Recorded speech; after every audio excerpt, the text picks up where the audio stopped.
The only arguments she and I ever had were mostly over my father. Mom never wanted to talk about him.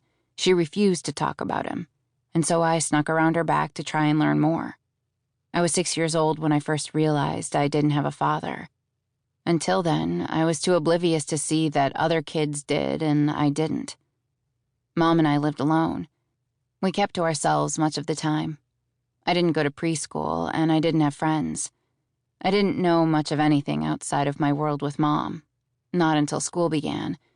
And then my world grew exponentially larger, though still, in comparison to everyone else's, it was small.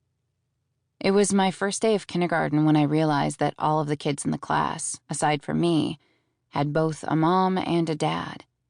I remember that day organizing our belongings inside the bulky metal cubbyholes while our moms hovered in the classroom, talking to the teacher, talking to other moms. Everyone except for my mom, because she stood there alone, talking to no one. This confused me. Why didn't Mom talk to the other women? But what confused me even more was the huddle of men in the classroom, a whole busload of them. Not just moms, but moms and men.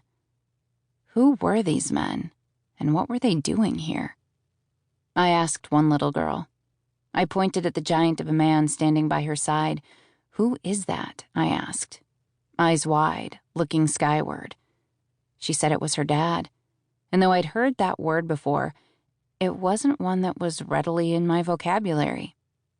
I tallied up the men in the room, realizing that every single child had one but me. The mention of my father didn't come up again until later in the school year, when some kid asked where he was. We'd had a music performance, and while everyone else had a mom and dad in tow, Grandma and Grandpa too, I only had Mom. And things like that, when you're 6, are big news. How Jessie Sloane doesn't have a dad. "Where's your dad?" the kid asked, all dressed up in a sweater vest and pants.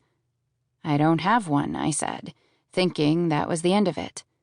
But he came back with some comment about how everyone has a dad, and others started to laugh. I asked Mom about it that night at home.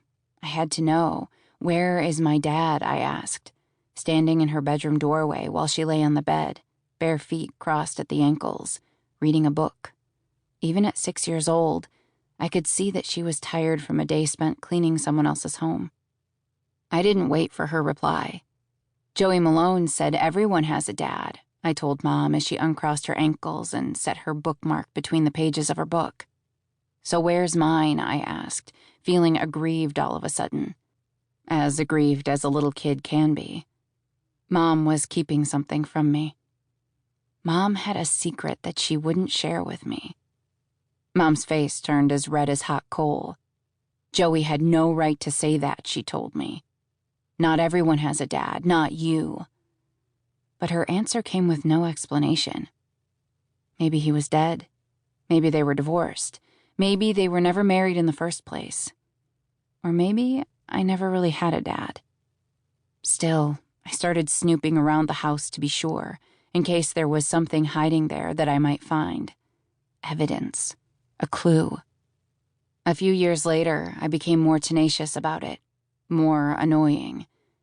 I asked Mom again where my father was, what had happened to him. "Is he dead?" I wanted to know. I said that word with the testiness of a preteen, the exasperation. Dead. But she wouldn't say. Time and again, she changed the subject. She pretended not to hear me ask. She had a brilliant way of mincing words, of making me forget what I had asked, of clamming up and saying nothing. And yet, again and again, I asked, 100 times after that, but she never did tell me. I became ruthless about it. When I was 12, I set a place at the dinner table for him, whoever he might be, just in case he decided to show. Mom swiped his silverware from the table post-haste, flung it back in the drawer. "Let's not do this, Jessie," she said. I searched city streets for his face. Never sure what I was looking for, but always looking. I wondered if he had blondish hair and dimples like me, or if he was